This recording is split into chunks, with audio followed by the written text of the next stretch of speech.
آیت کریمہ نمبر 219 ہے، کل والی آیت کریمہ۔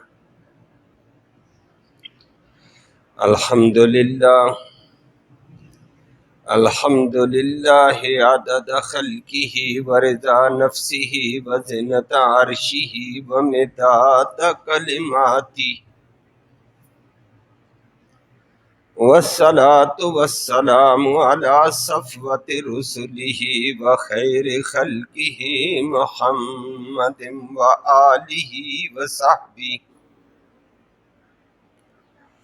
أما بعد فأعوذ بالله من الشيطان الرجيم، بسم الله الرحمن الرحيم، يسألونك عن الخمر والميسر قل فيهما اسم كبير ومنافع للناس واسمهما أكبر من نفعهما، صدق الله العلي العظيم وبلغنا رسوله النبي الأمي الكريم۔ قابل سر تکریم معزز سامعین کرام، اسی آیت سے متعلق کچھ گزارشات آپ نے کل سماعت کی تھیں کہ عرب کے بگڑے ہوئے معاشرے کی، شراب کے عادی معاشرے کی، جرائم کے عادی معاشرے کی جب اسلام نے اور قرآن نے، محمد کریم صلی اللہ علیہ وسلم نے ذہن سازی کی، تربیت کی، تہذیب کی، تعلیم دی، تو وہی بگڑا ہوا ذہن اس نتیجے پر آ گیا تھا کہ شر اور فساد کو جنم دینے والی شراب کو حرام ہونا چاہیے،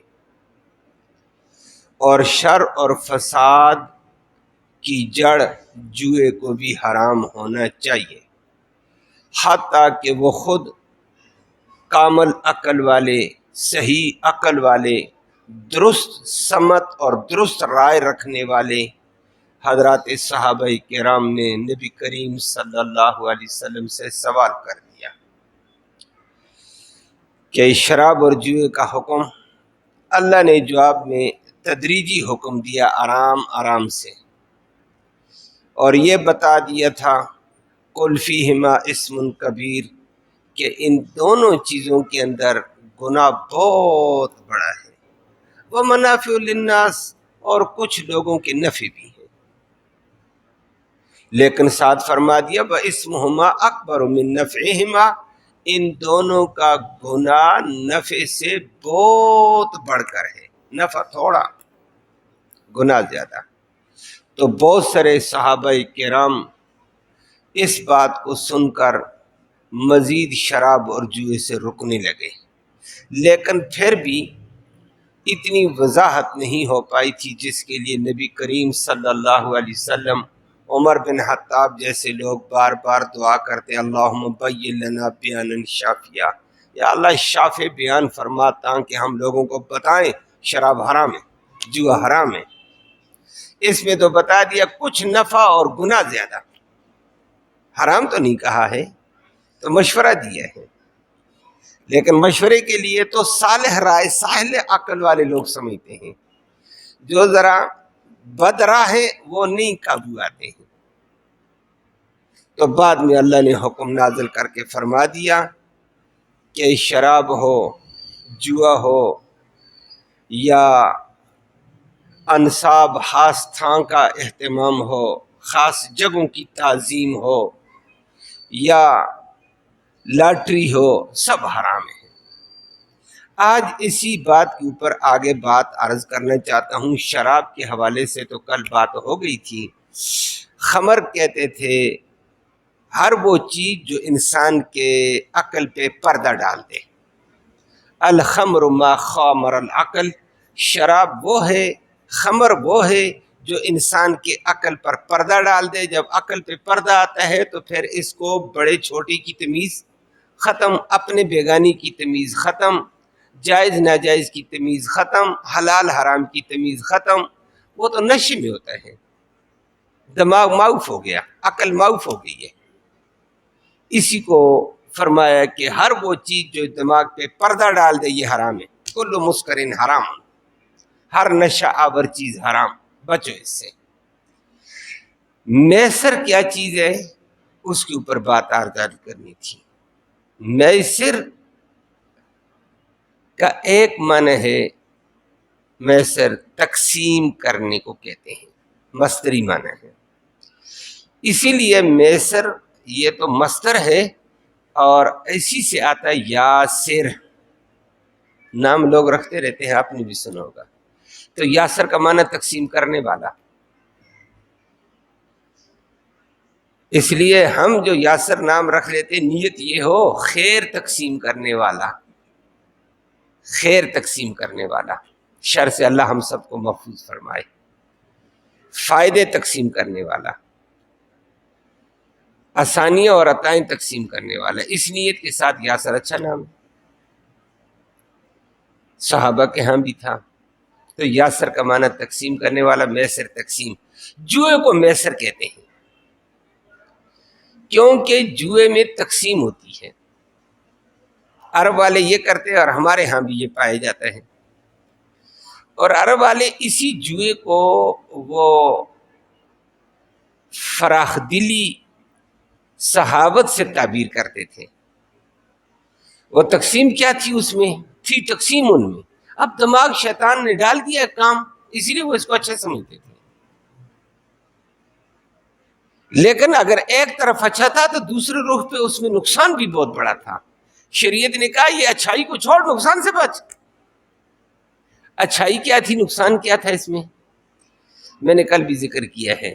تو وہ تقسیم کا عمل اس میں پایا جاتا تھا، عرب والے یہ کرتے تھے، عام دنوں میں بھی اور قحط سالی میں بہت زیادہ یہ کرتے تھے، جب دنیا کے اوپر معاشی تنگی آ جائے تو یہ زیادہ یہ کرتے تھے کہ بھائی اللہ نے آپ کو بھی مال دیا، آپ کو بھی دیا، آپ کو بھی دیا، آپ کو دیا، لاؤ 100 روپے نکالو، 100 تو دے، 200 1000 روپے کا اونٹ آتا ہے، آج کل کے اعتبار سے کہو 10,000 تو دے، 10 تو دے، لاکھ روپے کا جانور لیتے ہیں، اونٹ لیتے ہیں، لے لیا۔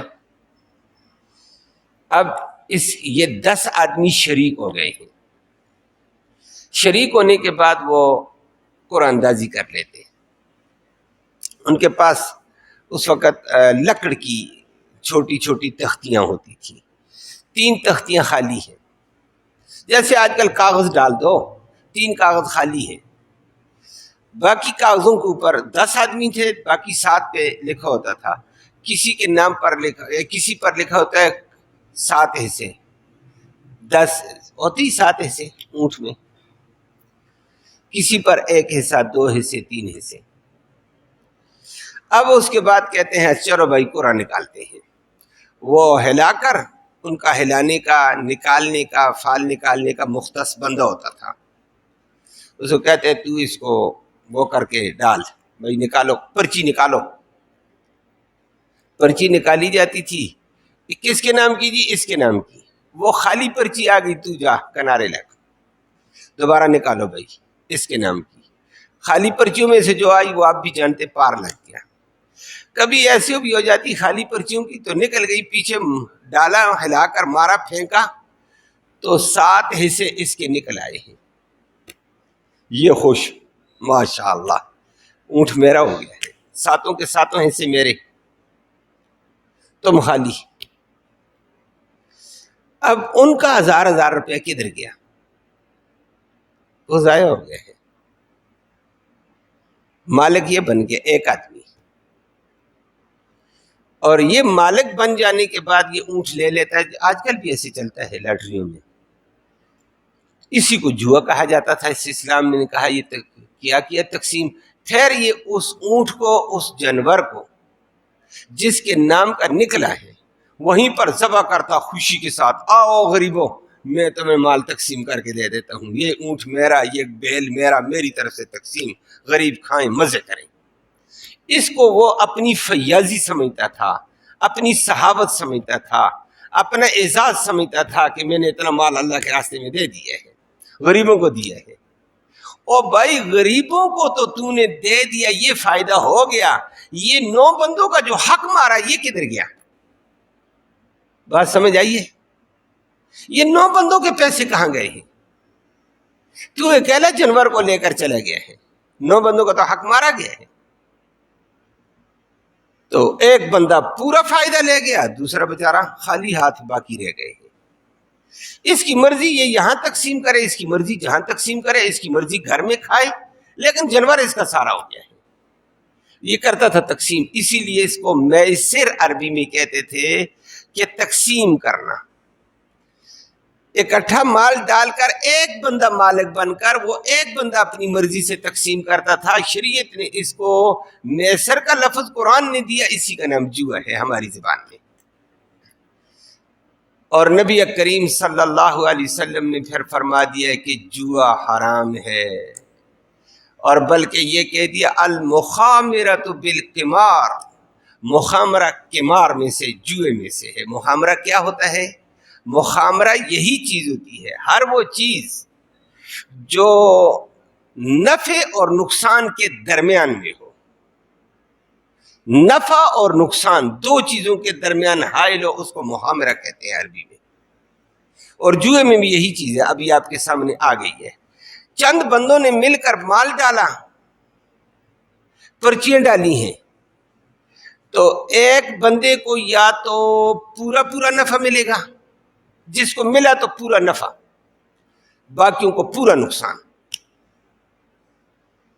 تو شریعت نے کہا ہر وہ معاملہ جو نفع اور نقصان میں ہو، ایک طرف پورا فائدہ دوسری طرف پورا نقصان، فرمایا یہ حرام ہے. اسلام نقصان سے بچانے کے لیے آیا ہے، نقصان دینے تو نہیں آیا ہے. اس میں تو غیر کا حق تلف کر کے کھا گئے ہیں.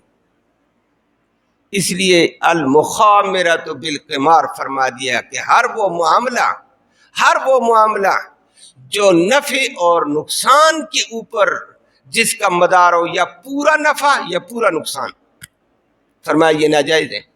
ایک بندہ پورا نفع اٹھاتا ہے، 8 10 20 100 بندوں کو پورا نقصان ہو جاتا ہے، ان کا سرمایہ ڈوب گیا ہے. نفع ملنا دور کی بات ہے، اصل سرمایہ جو انہوں نے جمع کیا وہ بھی چلا گیا ہے. اسلام نے اس کو ناجائز قرار دیا ہے. اور اسی لیے عبداللہ بن عباس، عبداللہ بن عمر رضی اللہ تعالیٰ عنہ فرماتے ہیں کہ فرمایا ہر وہ چیز المیسر کل ما لعب الصبیان بالکوائب والجوز، کہ بچے بھی جو کھیلتے ہیں اخروٹ کے ساتھ اور شرط رکھ کر کھیلتے ہیں. اخروٹ کھیلتے ہوئے بھی کھیلا جاتا ہے. شہروں میں کم ہے، دائیں بائیں دیہاتوں میں اور دائیں بائیں قرب و جوار میں بھی ہوتا ہے. یا لکڑ کے اوپر کھیلتے ہیں، اور لکڑ کے اوپر تو آج کل کھیلا جاتا ہے. میرے خیال میں لکڑ کے اوپر سب سے بڑی کھیل کھیلی جاتی ہے. میری بات سمجھ آئی ہے؟ بلے اور وکٹوں کے اوپر لکڑ ہے بھائی، یہ بھی لکڑ کے اوپر کھیلا جاتا ہے، اور اس کے اوپر بڑی بڑی شرطیں لگتی ہیں. تو فرمایا کہ ہر وہ کھیل جو بچے اخروٹ پر شرط لگا کر مال بٹور لے، ایک بندہ نفع پا لے باقیوں کو نقصان ہو جائے، ایک بندہ فائدہ لے لے باقیوں کو نقصان ہو جائے، یا لکڑ کے اوپر ہو، اخروٹ کے اوپر ہو، کسی کھیل کے اوپر ہو، فرمائے سب حرام ہے، ناجائز ہے. اس کو ناجائز قرار دیا گیا ہے. اس کو میسر کہتے ہیں. اور میسر کا اسی اعتبار سے دوسرے لفظوں میں ایک اور معنی بھی بنتا ہے، وہ بھی آپ کو نظر آئے گا. میسر کا معنی آسانی، سہولت. اور جوئے والا بڑی آسانی سے اپنی چالاکی کے ساتھ پرچی کھیلتا ہے، پرچی اس کی نکل آئی، پیسے جیب میں ڈالے، باقیوں کہتا جاؤ غرق ہو جاؤ. آسانی کے ساتھ مال لے لیے، بغیر محنت، بغیر مشقت کے. نمبر کے اوپر پیسے مار کر آ جاتا ہے، نمبروں پر. نمبر کھیلنے کا اس کو چال چل گیا، آ گئی ہے، باقیوں کو وہ چال آئی نہیں ہے. یہ پرچی اور نمبروں پر پیسہ آسانی کے ساتھ دوسروں کا حق چھین کر بیٹھ جاتا ہے، اور دوسرے بیچارے محروم ہو جاتے ہیں. اسی لیے جوئے کو میسر عربی میں کہا کہ آسانی کے ساتھ بغیر محنت، بغیر مشقت کے مال لینا، دوسروں کا حق لے لینا. یہ ناجائز. اور قرآن نے آگے چل کر ذکر کیا ہے کہ یہ رجس ہے، پلید چیز ہے، شیطانی کام ہے. فجتنبو، اس سے بچو تاکہ تم کامیاب ہو جاؤ. اگر اس میں پڑ جاؤ گے کامیاب نہیں ہوں گے، ذلیل ہو جائیں گے. اللہ ہم سب کو محفوظ فرمائے. اور یہ حرام کی چیز، اور اس کو حرام کیوں قرار دیا ہے؟ جوئے والے بندے کے اندر چند گناہ آتے ہیں. ایک، یہ پرچی کے اوپر، نمبروں کے اوپر مفت میں بیٹھ کر کھانے کا عادی بن جاتا ہے. محنت اور مشقت کہتا ہے دفع کرو. اور اسلام محنت اور مشقت کی بنیاد پر آگے کام کہتا ہے، محنت اور مشقت پر کما کر کھا. یہ آرام پرست بن جاتا ہے. آرام پرست ہڈ حرام بن جاتا ہے. کہتا مفت میں مجھے ملے، میں کام کچھ نہ کروں، نمبر ماروں اور کام ہو جائے، گیم لگاؤں کام ہو جائے. ایک اس میں آرام پرستی آ جاتی ہے جو اسلام کہتا تھا القاسب حبیب اللہ، محنت اور مشقت کی بنیاد پر کمانے والا اللہ کا دوست ہوتا ہے. اور یہ تو محنت و مشقت کرتا ہی نہیں ہے، یہ نمبر کے اوپر کام چلاتا ہے.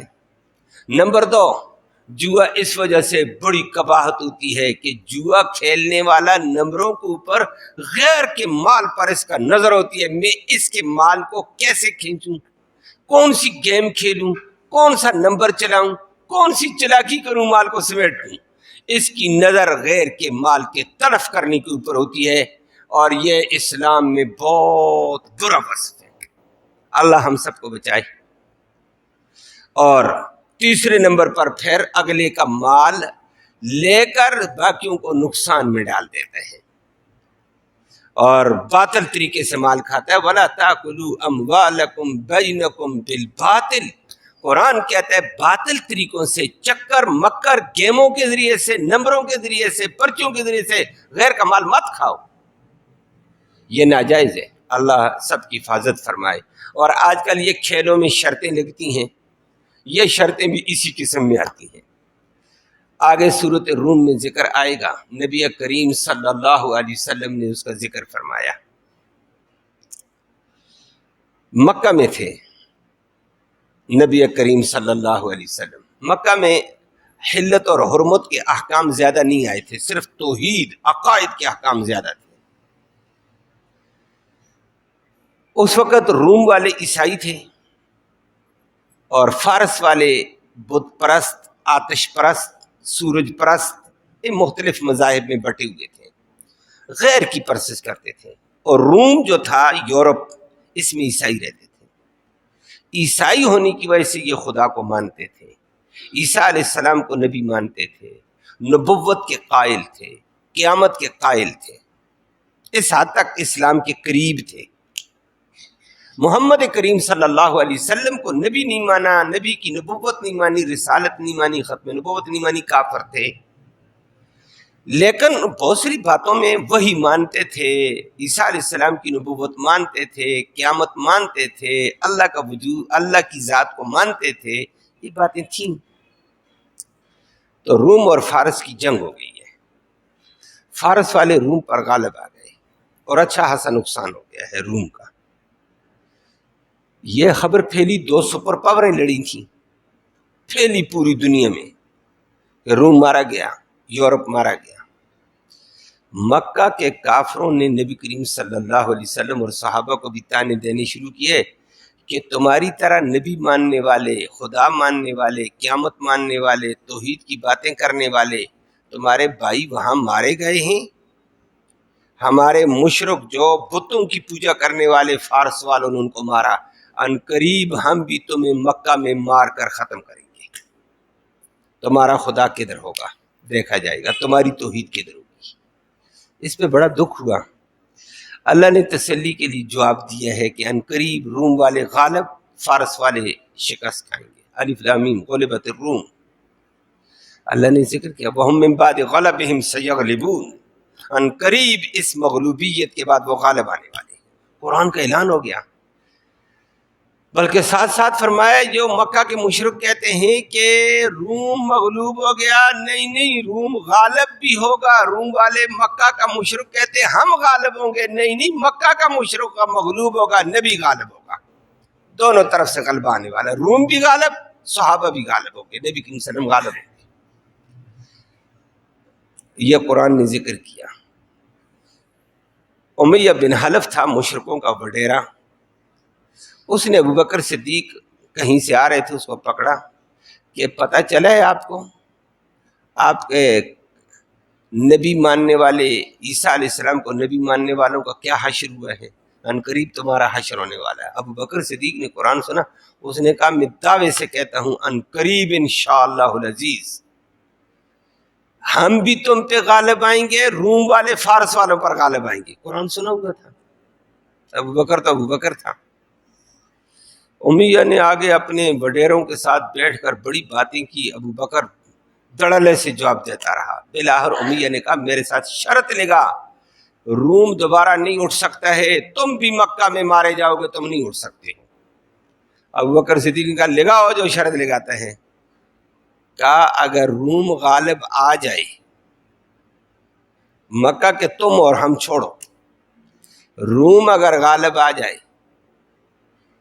تو امیہ نے کہا میں آپ کو 10 اونٹ دوں گا، اور اگر روم غالب نہیں آیا آپ کو مجھے 10 اونٹ دینے پڑیں گے۔ لکھو، لکھت ہو گئی ہے۔ وقت کتنا لگاتے ہو؟ ابوبکر صدیق نے کہا، اسی نے کہا 3 سال، اس نے کہا چل 3 سال، شرط لگا کہ 3 سال کے اندر اندر۔ ابوبکر نے کہا انشاءاللہ اللہ فیصلہ بدلے گا، فتح آئے گی حق کی۔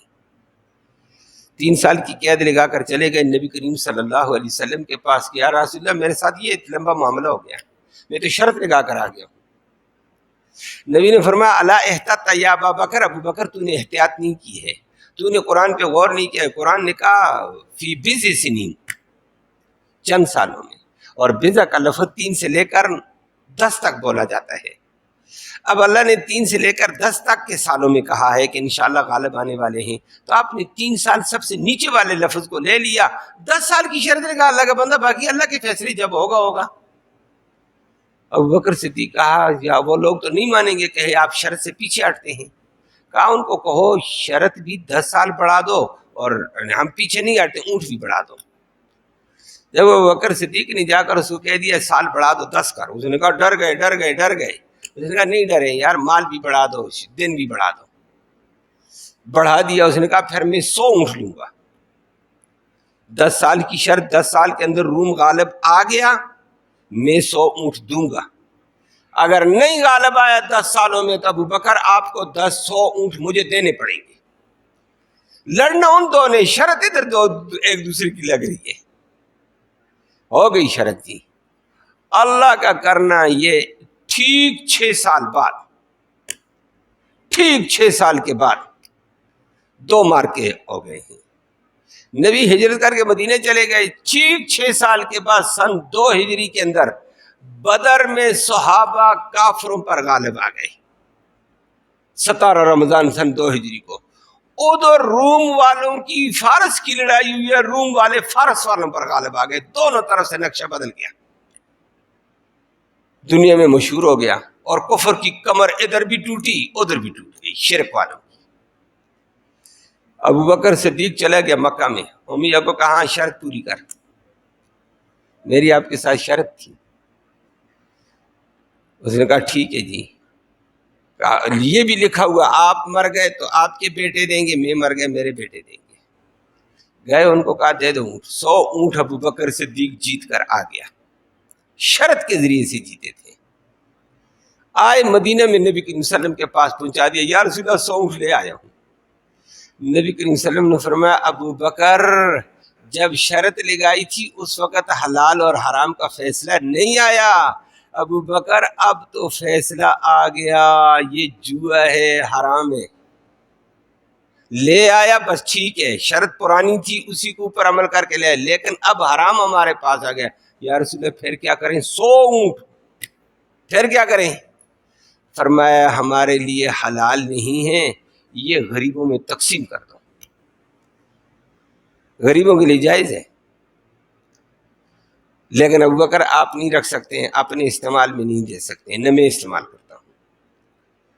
آج کے بعد فرمایا یہ شرط پرانی تھی، تب لینا جائز تھا، نہیں تو لینا بھی ناجائز، شرط لگانا بھی ناجائز، پرانا کام تھا۔ اب ابوبکر اس کو تقسیم کر، آئندہ کے لیے یہ شرطیں جوئے میں شامل ہیں، ان کے ذریعے سے مال کمانا حرام ہے۔ اور آج کل یہی شرطیں ہیں، بہت ساری گیمیں لکھتی ہیں، یہ نفع نقصان پر ہے۔ اور بھائی دو پارٹی ادھر لگی ہوئی ہیں، تو میں شرط لگاتے ہیں فلانا جیتا تو میں دوں گا، تو فلانا جیتا تو میں تو دے گا، یہ شرطیں تو حرام ہیں، یہی تو جوا ہے، ایک کو پورا فائدہ دوسرے کو پورا نقصان، یہ مخامرہ ہے، مخامرہ ناجائز ہوا کرتا ہے اسلام میں۔ اللہ سب کی حفاظت فرمائے۔ ہاں اس کی ایک اور صورت ہے، وہ جائز ہے، وہ جائز ہے، دو بندے مقابلہ کرتے ہیں، اسلام میں بھی ہے، جہادی مشق کرتے ہیں، پہلوانی کرتے ہیں، ٹریننگ کے اصولوں میں ٹریننگ بہت سارے کرتے ہیں، علمی میدان میں ایک دوسرے کا مقابلہ کرتے ہیں، کہتے ہیں بھائی جو بندہ اول نمبر آئے گا میں اس کو 1000 روپے انعام دوں گا، میں 1,00,000 روپے انعام دوں گا۔ تیسرا بندہ کہہ دیتا ہے جو اول آئے گا کوشش کرو، آگے بڑھو، دوڑ لگاؤ، جو دوڑ لگاتا ہے آگے لگائے گا، جو مقابلے میں آگے بڑھے گا، جو علم کے مقابلے میں، عمل کے مقابلے میں، جہاد کے مقابلے میں، جس مقابلے میں آگے بڑھو 1,00,000 روپے لے لو۔ اب جو اول آئے گا اس کو وہ پہلے سنا دیا، سنانے کے بعد یہ انعام، یہ شرط، یہ جائز ہے۔ کیوں؟ یہ نفع اور نقصان کے درمیان میں نہیں ہے، یہ نفع اور عدم نفع کے درمیان میں ہے۔ دو بندے مقابلے میں ہیں، وہ ایک کہتا ہے میں پہلے آ گیا مجھے نفع ملے گا، میں پہلے نہیں آیا مجھے نفع نہیں ملے گا، لیکن نقصان تو میرا کچھ بھی نہیں ہے، نقصان تو نہیں ہوا ہے، یہ نفع اور عدم نفع کی بنیاد پر یہ جائز ہے اسلام میں۔ یہ آج کل ہم بھی کرتے رہتے ہیں، بچوں کو کہہ دیتے ہیں بچوں آگے بڑھو، جو اول نمبر آئے گا اتنا انعام، دوم آئے گا اتنا، سوم آئے گا اتنا۔ بچے آگے بڑھتے ہیں، کہتے ہیں میں نفع لینا چاہتا ہوں، جو آگے بڑھ گیا نفع لے گیا، جو آگے نہیں بڑھا اس کو نفع نہیں ملا، دیکھو نقصان کیا ہوا اس کو، اس کا مال تو نہیں ہڑپ کیا گیا ہے، یہ جائز ہے۔ لیکن دوسرے کا مال غلط شرط سے لینا، اس کو نقصان دینا، نہیں، یہ ناجائز ہے۔ اسلام نے اس کو میسر کہا ہے، اور آج ہمارے معاشرے کے اندر یہ برائیاں زیادہ جنم دی ہوئی ہیں، پرچیوں کا نظام عام، نمبروں کی گیم عام، اور چکر مکر عام، اور اس کو ہم بڑے فخر سے بیٹھ کر کھا لیتے ہیں، جی ماشاءاللہ میرا کام چلتا ہے، میرا یہ چلتا ہے، یہ سب حرام ہے۔ اللہ ہم سب کو اس سے محفوظ فرمائے اور حلال کمائی کی توفیق نصیب فرمائے۔ اللہم صلی وسلم دائما ابدا علی۔ کہاں ہیں؟ آگے آ جاؤ بچوں۔